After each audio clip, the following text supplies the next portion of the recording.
For over 100 years, Nikon has pursued the art of imaging.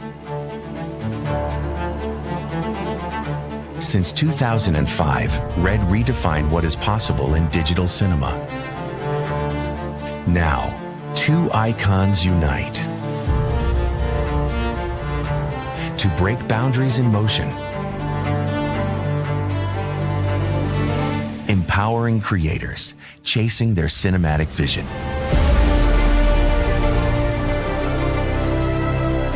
With Red's color science in a compact body, Nikon expands what's possible for filmmakers everywhere. Introducing the Nikon ZR. For the love of cinema, let's bring stories to life. With the Nikon ZR. Born cinematic.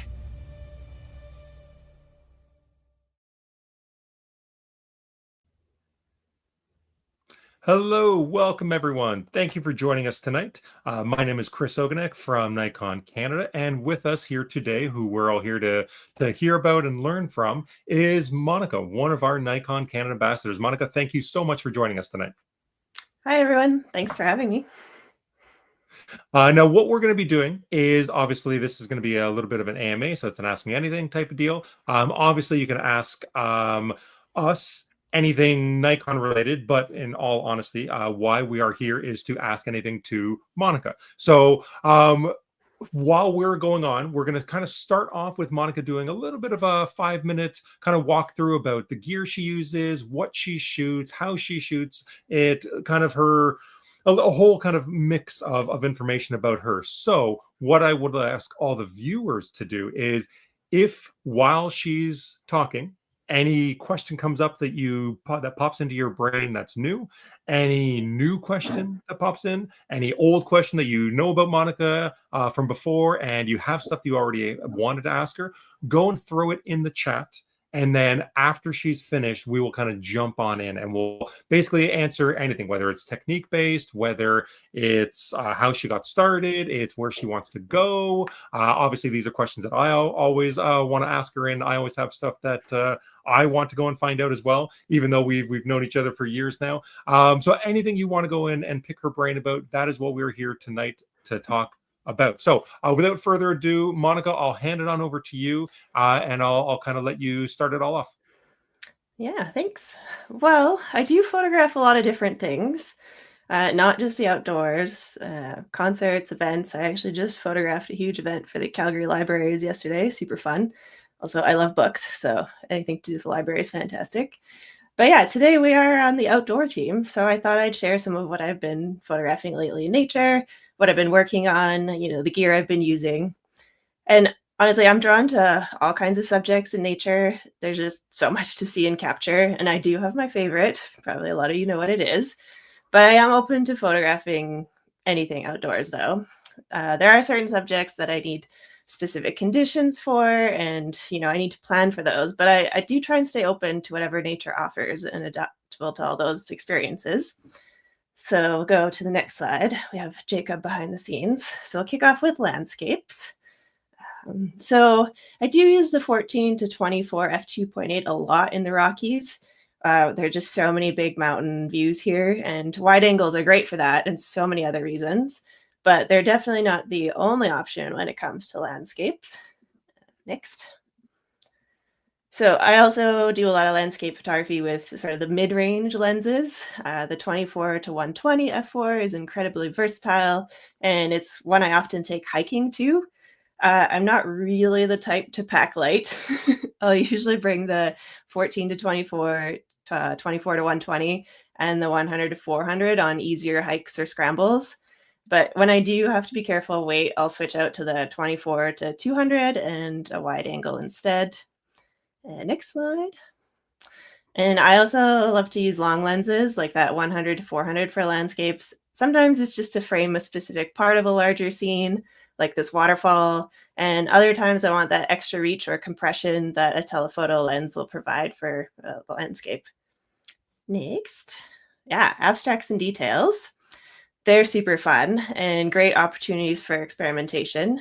Most of the time, I use my 100 to 400 or 24 to 120 for these. And the image on the left uses ICM, so intentional camera movement. And I'm generally handheld for those. And in this particular one, I kind of swept the camera in a curving motion, and it was 1/8 of a second shutter speed. I double checked it. And I really liked how it looked, ended up looking like a flame. And the little tree growing out of a moss-covered stump is from Haida Gwaii. I came across this tree while a fellow ambassador Victoria Hawk and I were scouting a trail before our workshop group's arrival. The light in the forest was just kind of perfect for it. It beautifully isolated the young tree against the deep shadows and the surrounding woods. I just really like that little tree. Next. And I have a lot of fun experimenting with water, whether that's long exposures, ICM again, or just trying to actually freeze motion. And the image on the left is from Diamond Beach in Iceland, taken last month. It's a not so long exposure of half a second, just to capture the streaks of movement of the wave washing over the ice. And the photo on the right is from Jasper this last June. I zoomed in on a section of burnt trees reflecting in the lake, and then I actually flipped the image upside down for the composition. So the shoreline is actually at the bottom of the frame. And then next up will be wildlife. And I honestly, seriously only do it in the spring, but otherwise I'm kind of opportunistic about it. I put the puffins in for Chris because he likes puffins. One of my favorites, puffins fighting. The 180 to 600 is a great lens for traveling. I've taken it across Canada and flown internationally with it. And then I mentioned I take the 100 to 400 hiking because you never know when you'll catch something cute like a pika. Next, bears are my favorite, to be honest. The grizzly was taken with a 600 f4. Got to get the details of those big claws. And the image was also cropped in. And the black bear cub of the year is with the 400 f2.8, also cropped in. This is probably one of the tiniest black bear cubs I've seen. Super cute. And my favorite genre. So I think I've included examples with almost all the lenses I use for night photography, and there's a few of them. As mentioned, I was in Iceland last month. I had 10 nights and only one really good night of aurora. The weather is a challenge there.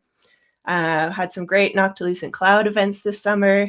They're the highest clouds in the atmosphere, and when they catch light at a certain angle, they shine during twilight. And it's actually using my 24 to 120 for those. I was able to get some wider shots with Peyto Lake, and then I was also able to zoom in on the clouds and do some more detailed shots with that lens. Next up, we have some of the more complicated stuff I've been working on lately. Basically trying to get more detail and nebulosity in my images, and I do this with my Astro-modified Z6 II. So my camera is modified to be more sensitive to hydrogen alpha light. That's a red wavelength, and our eyes actually can't pick it up. Next slide. So I also have hydrogen alpha filters. These block all light except red. One is a clip-in filter that goes against your sensor, so you actually have to unmount the lens and then refocus everything. A bit uncomfortable in -20, but I've done it. And the new one is actually a magnetic filter that goes on your lens, so that's pretty neat. And I also use a star tracker, so that's a device that moves your camera at the same rate but opposite direction of the Earth's rotation. So I can do longer exposures without star trails, and I can also lower my ISO from what I would need from just a single exposure. And so we'll kind of go over what I did for this particular image. So this is the Cygnus region of the Milky Way. So RGB is a single exposure from the Astro-modified camera, just as is. So we get some of those reds, the kind of magenta tones, and then the HA, the hydrogen alpha, is with that filter on, so it looks just red. I do take a series of each of those and stack them, so I improve signal and remove some noise.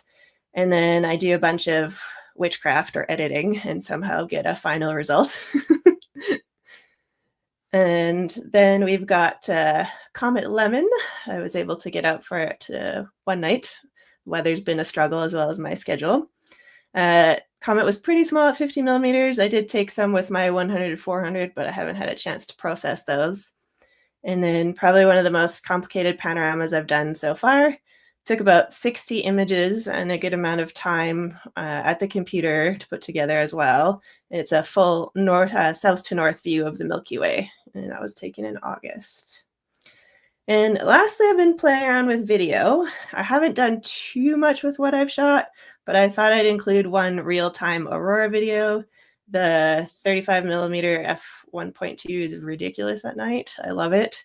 So this was from Dinosaur Provincial Park in June. We got a really big show and just thought I'd try and see if I could actually take a real-time video of aurora and me working my other camera while it was happening. So it's pretty cool to be able to do that.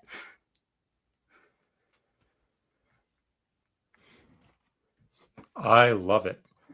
Now, my guess, when you said that you have a favorite subject, my guess was going to be human babies, because I know you love shooting portraits, especially of babies. That was going to be my guess. I'm guessing I was wrong about that. Yes, my portfolio is filled with those. So, you know.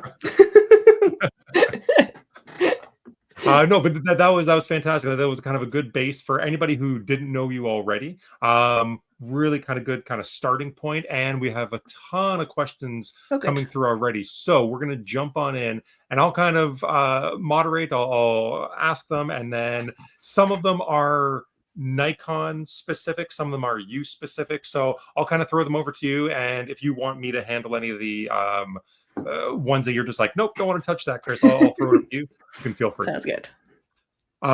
So I will start off with David Stevenson is asking, and a few people have kind of commented about it already, but do you like the Z8? And he says, it seems unnecessarily large and heavy to me. So kind of what's your take on it? What is your reasoning for using it, and kind of your thought process when you were picking it up? Yeah, I do love the Z8. Honestly, to me, it feels really good in my hands, even when I put some of those really heavy lenses on, like the 600 f4. I like to handhold that thing to show off my muscles when I'm out in the field. You know, even though the Z8 is small, like probably would probably feel better on a Z9. I've never actually tried it with that, but overall, I feel the balance is good. I love the technology that's in it. My images turn out great. I can use it for all the subjects I shoot, right? The events, wildlife, night images turn out great. The noise level is very reasonable, you know, even when I'm pushing those ISOs for my single exposure shots. Yeah, and I think for me, the couple things that really stand out about the Z8 is kind of like you said, the balance of it, regardless of what it is, how long or how small of a lens you're shooting it with, but it's the versatility. And now, obviously, you have 45 megapixels, blah, blah, blah. You also have that with a Z7 II if you really wanted to. But what you get with the autofocus system and the video capability. We have somebody asking about a ZR afterwards, which we'll get to probably later on. But I think the big thing with the Z8 being able to shoot 8K video. Now, I know not obviously everybody's going to do it, but for the people who are, having basically a larger camera, a larger heat sink, allows the camera to get rid of some of that heat a little bit easier and not overheat. Because one of the big still issues with a lot of high resolution video systems is the fact that they overheat really, really quickly. So as a way to kind of balance that, not just the feel, the ergonomics, but balancing the heat distribution in the body as well, I think that kind of the engineers tried to find that balancing point. And yes, I definitely agree with you that some people prefer the size of a Z6 III or a Z7 II body, and we still definitely have the Z7 II if you want high resolution, but in a smaller form factor. But I think I agree with Monica that the versatility of it is really interesting to me. It basically doesn't matter what you shoot; you can close your eyes, grab the Z8, and it's going to do what you want. Monica, so Kenny is asking, do you prefer zoom or prime lenses? I've always been a zoom person, even with concerts. And probably part of that is I mostly shot heavy metal concerts, which are extremely dynamic in many ways. I did photograph a country singer once, and he didn't really move. It was a very weird experience for me. I was like, nothing's happening. I could have shot him with a prime.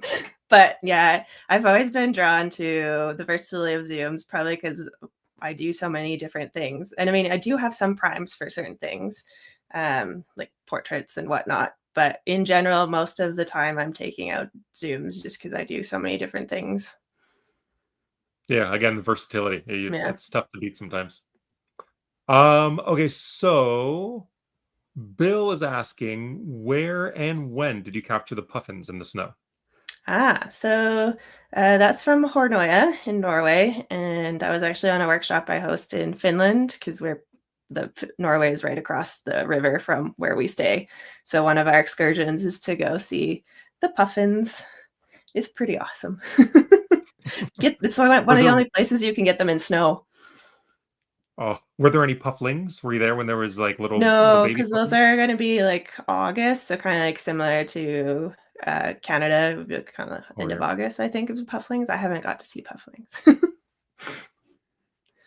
That's the type of baby that I know you would want to shoot. Yeah, baby on. That was good. Um, so Kenny is also asking, because he was talking about something else up there. Do you use a dew strap on the lens for night photography? I bought one a couple of years ago and I never put it on. I think I'm a bit lucky with where I am. It's relatively dry. I've only had my camera frost a couple times on me. And that was like, For anybody who doesn't know, can you oh, kind of describe what the dew strap is and what the issues are that make you or make people want to buy it? yes. So when you're shooting at night, especially for extended periods of time, you can get temperature changes. And if you've ever put your camera down on like snow or a cold rock, you might have seen like stuff frost, or you breathe on it, you'll get frost on the lens. And that can just happen naturally due to whatever's happening in the environment. So you can get something that goes around your lens to keep it at a certain temperature. I've also heard of people just using like hand warmers and elastic bands instead of getting like buying something different for it. But yeah, I've never had to. I do know people that do use them. Perfect. Yes. And the times where I've had issues is like someone breathed on my lens. I left my camera really low to the ground near dawn, and there's usually a temperature drop, and the last like 20 frames of a time lapse were frosted. But yeah, haven't had to deal with too much frost. Nice. So Monica is asking, Monica, Yep. what is your preferred lens to take shots of small pets outdoors? I don't actually photograph a lot of pets, but I'd probably go with something. Okay, out of the stuff that I have, I'd probably be using maybe like my 70-200, depending on what the scene was. Maybe my 24-70 f2.8. They both have 2.8. And then I might be playing with the primes, like the wide That's what I was primes. going to Yeah, ask. yeah, If I was asking the other Monica, I would say, are these more portraits? Are they action? Are they kind of in yeah, movement type things? Because if it's in movement, I would probably go with the 70-200 yeah, or our non-S line 70-180. But again, if you already have a 100-400, if you're into wildlife photography and you already have that, then that's a great option. The only downside, like you said, is that it's not going to be 2.8. So animals are, unless you're out in a beautiful, nice, sunny field, which usually there's some cloud or shade or trees or what nearby, if you're in a forest, especially.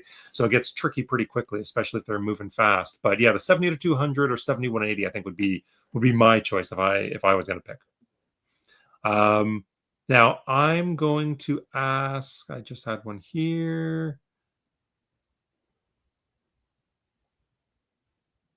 Do you have any street or architecture photography? Is that in your wheelhouse and or something ah. you would want to get into? So I did try a little bit of it. This is way back when I was just mostly doing concert photography. And I would go places like I went to San Francisco to photograph some bands and train at some circus schools. And San Francisco is cool. So I'd wander out and try it a bit. But I think my thing with street photography is like I'm a very introverted person. So I'm very aware of like if a camera is on me, I'm very aware of it. So then I understand like how people would feel with the camera on them. So I think it's like not my thing. I do like the idea of architectural photography, but I spend so much time in nature now that I just like, do I want to be in the And city? I don't know. you live in Canmore, one of the most beautiful places in the world. So it's almost difficult to rip yourself away from the beauty and go shoot something more kind of rigid. Although you're a couple of the library stuff that you just posted even on Instagram the other Yeah. day, that was a really cool looking library that you were shooting. Yeah, the Calgary Central Library is amazing. I love getting to work in that place.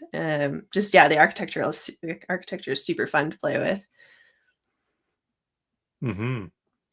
Um, There is a question from Alan here.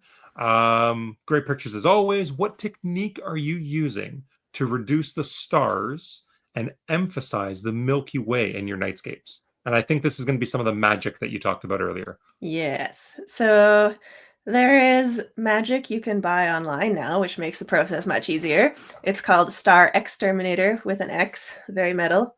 So I used to actually try and pull the stars out of my Milky Way images manually, which was a little bit of a pain. But this is a plugin that you can use for Photoshop, and it will actually pull the stars out. So you can edit the Milky Way on its own, and then you have a star layer. So it really helps bring out the details of the Milky Way without, brightening stars at the exact same time, because that's usually the issue when everything's together. The stars are bright, the bright parts of the Milky Way are bright, so anything you try and do affects the stars. And and then you can also, change the opacity of the star layer or edit it however you want if you want it to not stand out as the stars to not stand out as much. Okay, so for anybody who hasn't done a lot of Milky Way stuff, Monica, I'll ask, how long on average, because I know obviously every image is different, but on average for a Milky Way shot, what is your post-processing time that you usually spend? Is it like 10 minutes? Is it an hour? Is it a couple days? Do you go back and forth for multiple editing periods? So some of them can be fairly quick, like a single exposure Milky Way is probably fairly quick because I know my process now. So I know the steps, I just do them really quickly. Maybe that's like 10-20 minutes. I'm not quite sure. But then I think about the pano that I showed earlier with the 60 images. And, so you have to, so the sky is 5 panels at 20 millimeters for the RGB and the same for the hydrogen alpha. So you have to stack all of those panels, put them together in a pano, do the same for the hydrogen alpha. You have to edit your foreground, and then you need to make it all match. That's the witchcraft. So that takes a while. And sometimes I like walk away for a little bit because, something's like running or I get frustrated. And I think that's for anybody who hasn't sat down and really tried to do some intense Milky Way stuff. I don't think they realize how much effort goes into it after the fact. They think, oh yeah, you said you do a couple long exposures, you're all set to go. But there really is a lot of witchcraft that goes into getting that final image exactly where it is you wanted. And I know stuff that I've shot, I still go back to with all the new programs coming out that make it easier and easier and easier. I'll go back to an image that took me hours before, and you're now able to run it through and get basically a much better and faster shot than what you were ever possible to do in the past. So it's really amazing, the current software, what you can do. Yes. But you can keep it simple if you want to. So I don't want to scare anyone away from taking night shots. It can be still simple and relatively easy. Now, okay, so I have a question for you. When it comes to, sorry everybody, this is turned into my question time for Monica apparently.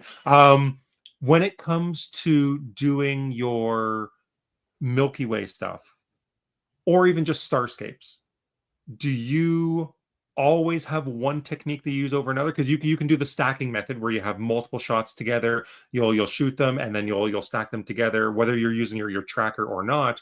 Or you have the one shot method, which is you can do a 15-20 minute long exposure and kind of hope and pray that you don't kick it or do something to your camera during. Do you ever do just one, just the other, or do you kind of mix and match depending on the situation? Yeah, I mix and match depending on the situation. I don't really do ones that are much longer than 4 or 5 minutes because I don't align my tracker that perfectly. I could, but I don't. And yeah, sometimes it depends on how much I brought with me. So if I have 2 trackers going, I can have 3 cameras going for aurora. I can have a tracker and a second camera without a tracker. I can be trying to get compositions in a really small window, and that will affect how long I shoot a specific composition for. It always changes depending on the situation. Okay, so there's the same question twice with a little bit of a twist to it. So I'll ask Lou's question first, photogonist. What is your favorite lens for astrophotography?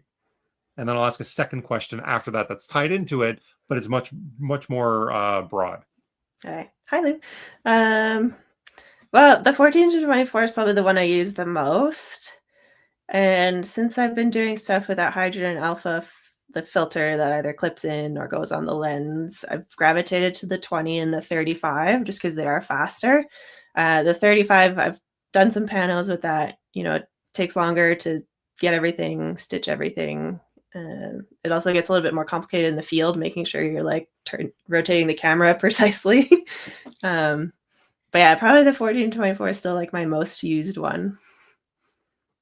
Okay, and then for general use, what is your favorite or go-to Nikkor lens? And that's from John. It's probably still the 14-24. Yeah. Between I do so much night stuff. No. And it's good for the landscapes, but then everything else just gets mixed in. Yeah. Okay, so one more question here about, let's say, cold weather. So Kenny's asking, how do you prepare for cold weather photography, whether it's the equipment you're going to bring or whether it's the actual clothing and just gear that you have to manage to not freeze? Yes. Yeah, you have to figure out for your attire what works best for you. I probably run warmer than most people based on what I've been wearing and what people have been wearing around me in certain conditions. I think the big thing too is usually the hands as well. So, you have to make sure your core is warm. So whatever layers you have to do for top, bottoms, good boots and stuff. But yeah, gloves and stuff are tricky. I always do the hand warmers and some not really thick gloves, but they're still insulated. And I find that works well enough for me, and I can still manipulate the cameras pretty well. But it also Have you ever tried the how ones use. with the fingers and thumbs that kind of pop off so you actually have full dexterity? Have you tried those? No. So the ones that are also supposed to be the touch or fully expose your fingers. So a few of them have both. A few of them have Yeah. the touch sensitive, but then you can also just peel back the finger, and then your tip of the finger is exposed, but you can just quickly pop it back in. Yeah. Yeah, I find I like to keep at least a thin layer on my fingers because as metal gets so cold too. The cameras get cold and -30. Yeah, I usually do the thin gloves and the hand warmers. And if it's really bad, the thick gloves, and then you just have to take them off every once in a while to manipulate something. But then for the actual camera gear, usually the biggest thing is taking care of it when you're done shooting in the cold. So I always make sure if I want to look at my images right away or charge batteries to take them out kind of in the field or just before I'm getting back into my car. And then everything goes in the camera bag. It gets zipped up.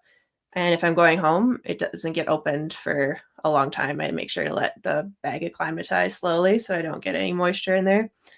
I haven't had to do the Ziploc bag, or I haven't tried the Ziploc bag because you can also put your gear in a Ziploc bag and then inside your camera bag. I do keep those little silicone packs. You can get some off Amazon. They're always in my every bag just in case. And if there's any snow or moisture, trying to wipe it off before you zip up the bag. Yeah, I've sent my gear into Nikon for maintenance and nobody has said anything about it. So I assume it's surviving everything I do to it. I think the weatherproofing is Jenny, really good. I've put it through some stuff. I don't know if I should tell you guys, but I never want to know unless it's going to come to me broken. I never want to know because I don't, when you send me gear and I open it up, I don't want to be like, oh, I know where this came from. I just want it to be a surprise. If it looks in good condition, I'm just going to pretend it is. Jenny, another one of our Nikon Canon ambassadors, on top of Lou, who's also watching. She had a little tip as well. She said she wears mitts over thin gloves, so she kind of gets the best of both worlds. If she's chilly, throw the mitts on, and then you can pop those off and still have that one layer. Yeah. And she has the mitts on a little kitty string, which yes, is fitting because she's like 5'1", but also because it is very helpful as well. And I can see her scowling at me as I said that. I love it. So we're going to jump into something a little bit different here, and let me know if you want me to answer it or if you want to kind of jump on it. So Raul, I think it's Raul, has asked a couple kind of similar questions about is there an obvious result that you've seen using Nikon S-line lenses, that's our top of the line lenses, versus the regular non-S-line lenses? I think that's a U. Oh, I guess the 24-200 is not an S. Correct. But for the most part, everything I have is S-line. So yes, I have a lot of experience with non-S-line. Yeah. So my answer honestly would be, it depends what you need it for. And it depends what some of your other factors are. So cost comes into it, size and weight comes into it. S-line is always going to be bigger, heavier, and more costly because we're putting in the most exotic lens elements to go and give basically the ultimate image quality is what you're going to get out of an S-line lens. You know that there's going to be very little imperfections, if any, in an S-line lens, whereas a non-S-line lens, we're trying to find that balance between keeping the size and weight very manageable while usually going and still giving a fast aperture. The good examples are the non-S-line Trinity. We have a 17-28, a 17-28, 28-75, and a 70-180, all f2.8, but they're half the size, half the weight, half the cost of the S-line lenses. So for me, when I travel, I bring the non-S lines almost every single time because when it comes to me traveling, I want to go and put an emphasis on what can I carry in my bag that's not going to kill me. So for me, it's going to be, okay, I can fit 3 lenses in for literally the 70-200 weight. So for me, I kind of balance that and I say, I'll take the slight image drop that you're going to get with the non-S lines. And we're usually talking about the corners. So if you're going to compare like the 17-28 f2.8 versus the 14-24 f2.8, one S-line, one non, the 14-24 in the corners is going to be absolutely stellar. It's going to be beautiful. And when Monika's going and shooting stars, she's going to really notice any either softness in the corners or any specific type of aberrations in the corners. And the S-line lenses will be really, really well corrected in those ways. So I would just say it kind of depends on size, weight, how picky you are as a photographer. Are you doing this for fun and you're just wanting some great f2.8 shots of your friends, family, pets? I would probably go non-S-line. But are you doing it as a professional, making money out of it? Well, then the S-line might be a little bit more down your alley because you want the best image quality for your client. So I think that's kind of how I'll answer it. I could probably talk and give a bunch of examples otherwise, but let me know, Raul, if that is kind of what you're thinking about. I just remember I borrowed the 17-28 f2.8 one time, and I shot stars with it, and it was actually still pretty good. Like, yeah. That's the thing. Like when a lot of people hear non-S-line, they think, oh, it's going to be garbage. But it really honestly isn't. It's still, in my experience, if anybody doesn't know me, I do a lot of really, really boring technical tests where I literally I never recommend people to shoot brick walls, but I will go and do those type of tests just to get really, really techie in it. So I understand kind of the limits of all of our gear. Well, when I talk to people about the non-S lines, a lot of them, they go, no, it's not going to be for me. It's not going to be good enough. And the answer is no, it probably is. It's going to be significantly better than, I would even say, the older F-mount lenses. And a lot of the F-mount lenses are spectacular, but we're just talking about ultimate perfection with the S-line versus basically cutting size and weight when we can in a way that most people won't notice. So they're still really well created. And you actually talked about the 24 to 200 as well. 24 to 200, a lot of people go, okay, I know it's a variable aperture lens, but my goodness, why is this not S-line? It's really, really sharp for what it is. It's kind of surprising.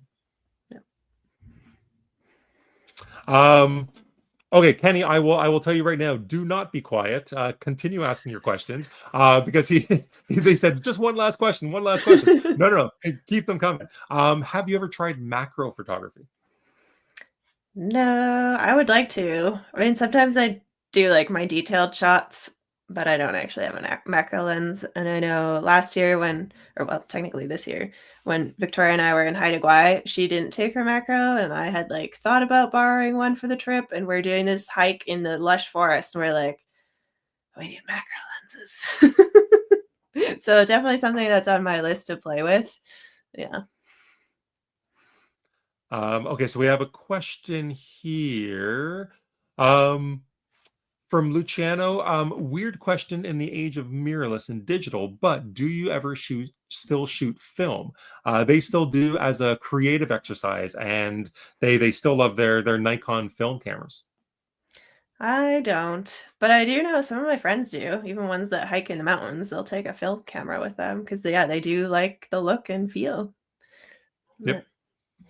Which, as a small plug for our ZF, we actually just introduced firmware 3.0 today, which actually allowed you, not that it's the same, Luciano, I'm not saying it is, please don't, but we just introduced the ability to go and add film grain to either your stills or your video. So you can go and change the intensity, change the size, and you can do it all in camera. Or if there's any Nikon shooters, all you have to do is go and download our NX Studio, the free software that we have, and you can go and use any Nikon RAW image in there and still go and play with the different RAW settings.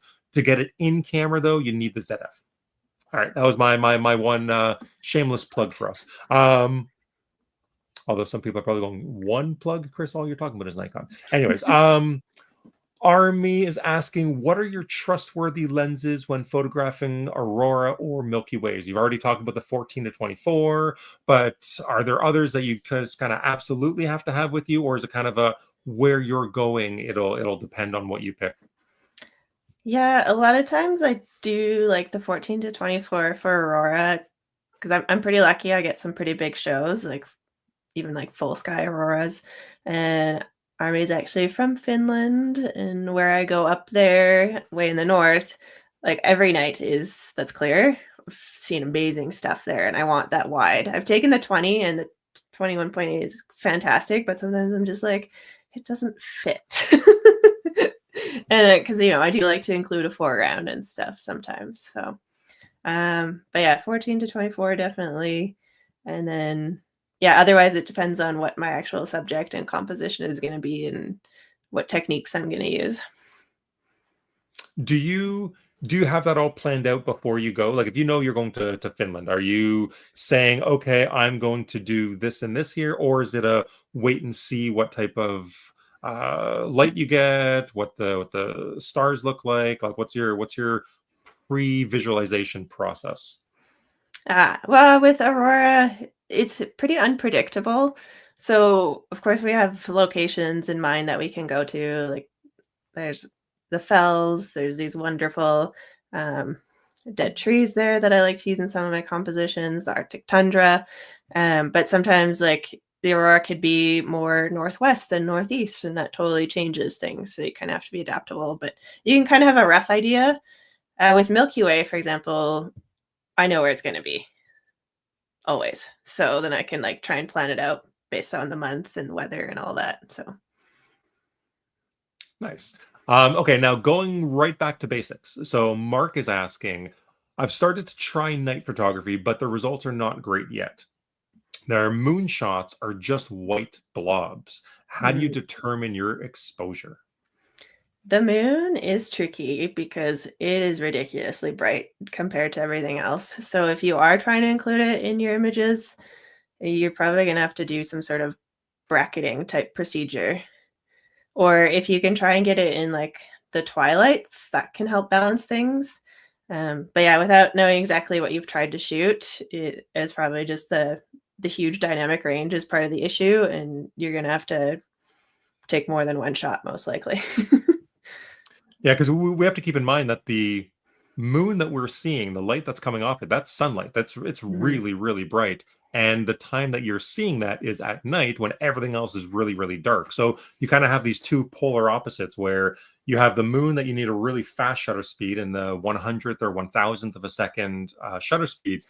And then you have your environment that's really, really slow in the seconds or tens of seconds. So trying to balance those two is really, really tricky. I usually just I think of moonshots as tight. Like I use a 180 to 600 or 600 mil or an Yeah. 800 to go and fill that, and that's a good way to kind of see how bright the moon truly is. Get it as big of it in the frame as you can, and see how fast your shutter speed has to be to not have it be a big white blob. I think that's kind of a good way to kind of train your brain, because otherwise you're just going, come on, it's nighttime. I should be able to do this. But like you said, you really need to bracket. It's almost impossible. Yeah. The other thing I do sometimes is just turn it into a burst, similar to like what we do with the sun sometimes. So can be a bit tricky because you got to up your ISO and then go for a smaller aperture to get the burst. But Merkin is asking, do you ever combine your portrait and astrophotography? yes, I do self portraits sometimes, and I have had a few situations. It's tricky with people because you have to line up schedules and the weather and all this. But I have done like a wedding where I went out, did some night shots for them, so that was super cool. Nice. Yeah. Um, Northern Drone Services is asking, for your night shots that you're stitching together, what is your go-to stitching software? I use PT GUI, and I've used that one forever. Um, Probably almost 10 years now. So at the time, I was just researching when I picked that one, and I've stuck with it. I think there are different ones, but that's the one I use. So you never use, even though you'll use Photoshop or Lightroom, you'll never use those in built-in ones. You'll always go to an external. I will use those ones for something easy like daytime sometimes, but usually for my night ones, I will just take it over to PT GUI. It helps me get more accurate results and better stitching. Hmm. So Army's asking, what kind of filter do you have sorry, what kind of filter do you have to use in different situations? So yeah, there's that's a very, very wide Yeah. ranging. I think we'll figure, let's say, take out circular polarizers, take out C-poles, because that's kind of the easy one. Yeah. Maybe talk about ND filters for daytime, and then maybe one or two filters at night that you might use, kind of the hydrogen alpha one. Yeah. So I do use neutral density filters, ND filters, to cut light. So for my long exposures, depending on how long of an exposure I want to do, smooth out clouds, water, waterfalls, and then yeah, for nighttime, I've been using the hydrogen alpha filters. I also have from Maven Filters, it's called a star walker to kind of increase the size of stars. So it's good for like popping out the Big Dipper, for example, and creating some glow effects as well when you combine a few of their filters.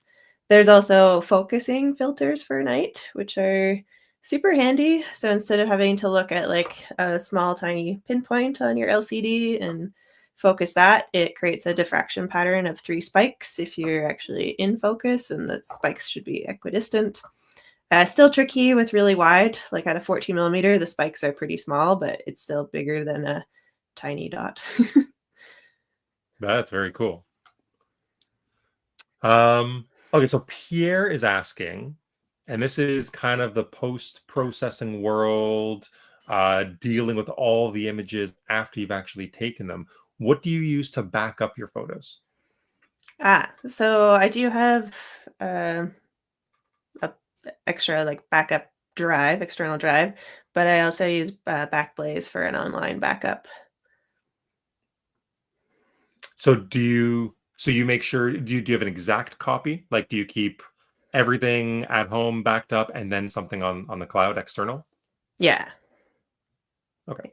So just to make sure that if something does happen, if there's a flood, if there's a fire, that all your Yeah. images are stored somewhere off location? I lived in a condo that half of it burned down. Not my unit, but yeah, if all of my photos were just on site, that would have been very bad. So online backups are great. An understatement of the year right there, I think. So Chris Saunders has a really cool idea. Have you ever done a metal plus night astro mashup? Yeah. Something like an epic band on the mountain with Milky Way? I've had people ask me, but again, I don't think they really realize like sometimes the time of night, how the weather impacts things, the whole like standing still situation. Yeah, it's a very tricky thing to do here. Even for Yeah, me trying to get out at night, I'm just like, why is it always cloudy here? and then getting the whole band together and then Yes. getting them available at the same time. Yeah, Yes, yeah. it's That's a timing would tricky be one. tricky.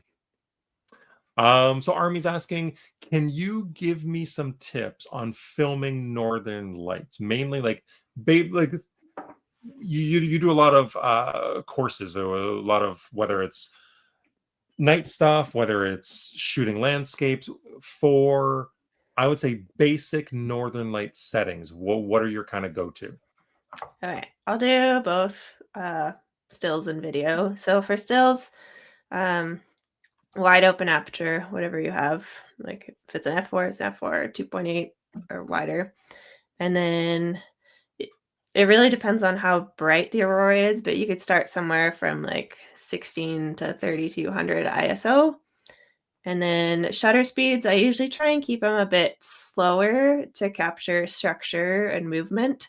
So if you can start maybe like 2 to 5 seconds and then adjust it from there. Like if you have to go 10 seconds or longer, that's what you have to do. But the shorter your shutter speed, the more you'll keep the actual structures instead of them getting averaged out by the light moving through the frame. And then for video, I've also, wide open aperture. So we're back to the video I took with the 35 millimeter f1.2. I have tried with my 2.8 lenses. It's pretty tricky unless the aurora is super bright. And then I'm cranking up the ISO to the highest numbered value, whatever that is on your particular camera. That's what I'm trying to do. You can go higher, but you do see the noise. And then the Z8 also has the extended shutter speeds for video. So I don't necessarily follow the video rules. Like I wasn't shooting this at 1/50th of a second so that I could get 24 frames per second. I was opening up as much as I could to get the light in.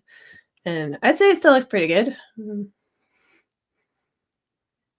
Well, that's the nice thing about videos. You can kind of get away with what you would consider a lot more noise, and especially in the day of nowadays with great noise reduction, whether you're talking stills or video, it's basically push the camera as far as you need to now, and you'll get great results if you kind of do it the right way.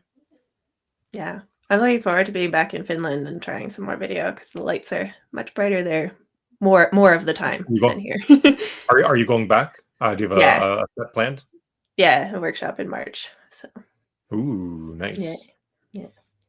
Now, I think I know the answer to this one, but Trent is asking, have you ever used NX Studio for night photo edits? I've been told that the noise reduction is much better if you use NX Studio, but I tend to just stick to my Lightroom and stuff. Yeah, and A little I bit think set in my ways. and I think you generally need a bit more than what like NX Studio is great, but whether it's Photoshop or some of the more dedicated editing software, they give you a lot more control. We do have picture like control points with the NX Studio, and it helps. But you generally, as Monica's talked about with the witchcraft, the magic that goes into it, you usually need a bit more than NX Studio. I've used NX Studio if I ever want to go and shoot and create basically night photography edits in camera, I've actually gone and used NX Studio to create a custom picture control. So I'll basically pull in one of my photos, night stuff, a night file, and I'll try and edit it as close as I can using the curves, maybe using the picture control points. And it's not going to be perfect. There, if I was going to properly edit this, I would definitely do a better job in third-party software, but I can get it somewhat close, and then I can basically save that profile, put it on a memory card, put it into my camera, load that, and then when I'm in the field, I'm able to, whether it's just to get an idea of what it's going to look like, or if I want to share it real quick on a story or on my feed, I can go and do that right from the camera. So that's the only way that I think most people would consider using NX Studio. A lot of people would prefer their more dedicated standalone ones.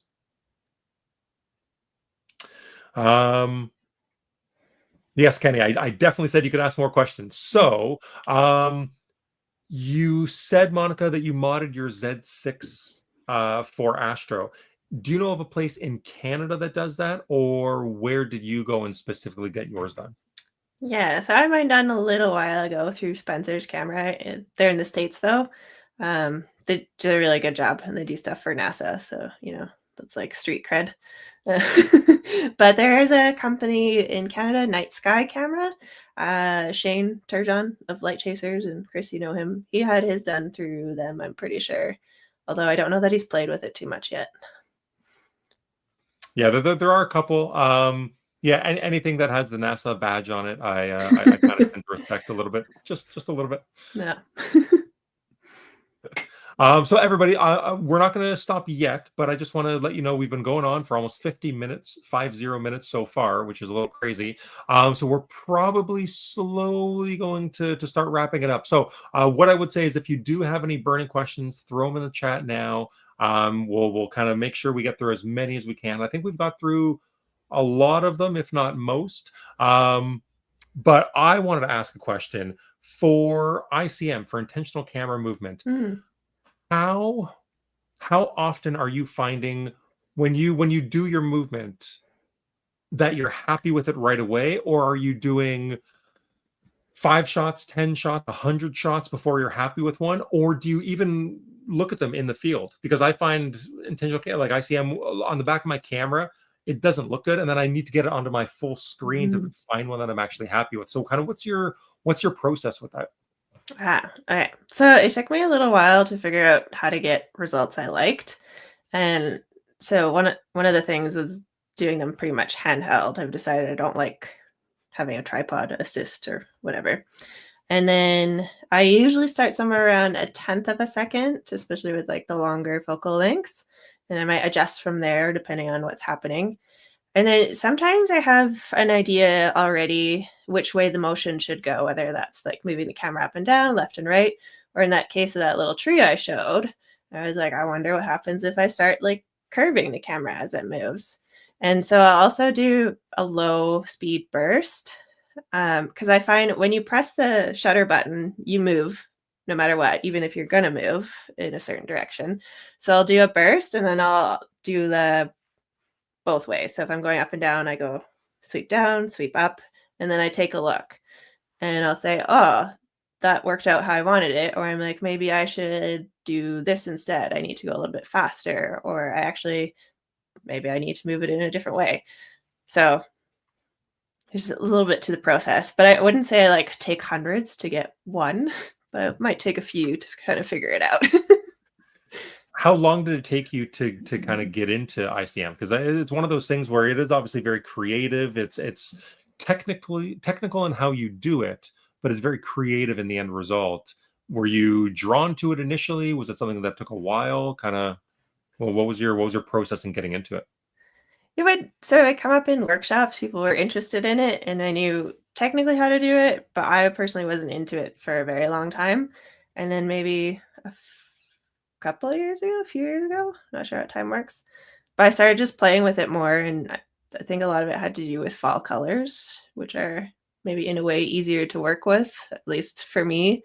Now I do it with like all sorts of different things, but yeah, maybe it was like a large hike. I started doing more of them, and I was like, oh, this is kind of fun. Just needed something to trigger it the right way.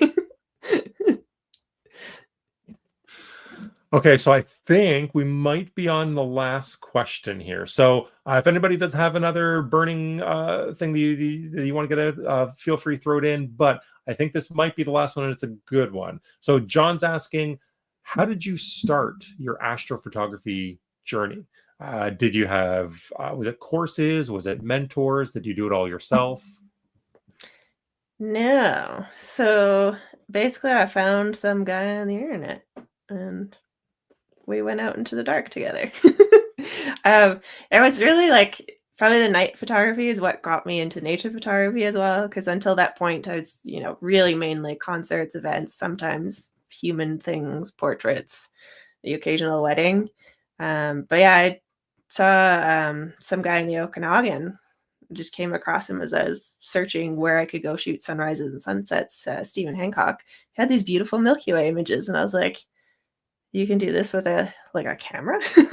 Like, you don't need fancy equipment. So yeah, that's kind of, I tried it once, and then I went to San Francisco and I accidentally tried it a second time, and then the next Milky Way season I was all in. Awesome. Well, I think that Kenny's last question of safe assumption that a crop sensor camera is not part of your gear. No. I think the last crop sensor was the D300. Is that a crop? Yeah, a while ago. That was a long time ago. Yeah, you're all full frame now. Yep.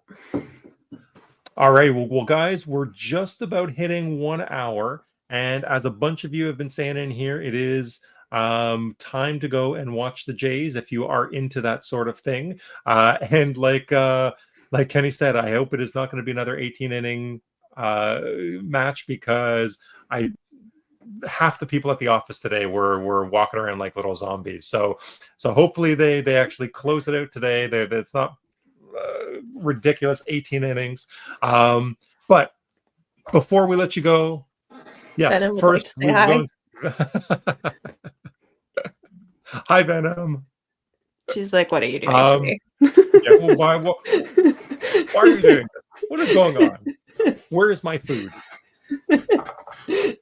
So I just want to say, everybody, thank you very much for joining us tonight. It was great as always. Monika, so easy, so amazing. Your images are amazing. Hearing you talk about it, your ability to teach, as Army was saying somewhere up there, that he hopes that you would even take a student like him, somebody very, very beginner. And I know that you have people in your classes who are basically just beginning their kind of photographic journey, and then you have people who've been doing it for years and years and years, and everything in between. So hearing you teach, hearing you talk is always amazing. And myself and everybody here, Monika, thanks so much for joining us tonight. Thanks for having me. Thanks for all the excellent questions, everyone. It was super awesome. And until we hold the next AMA, we'll talk to you later, everybody. Go Jays, go. Bye. The ideal camera inspires confidence, even in the most challenging conditions. The Nikon Z5 II excels.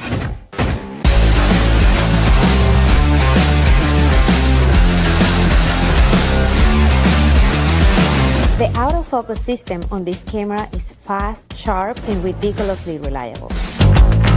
It locks on in low light, it offers clean image quality at high ISO, and has the speed to respond to the fastest and most fleeting moments. The EVF gives the ability to see in the dark. I had so much fun experimenting with different picture control. It's like having a built-in creative lab at my fingertips.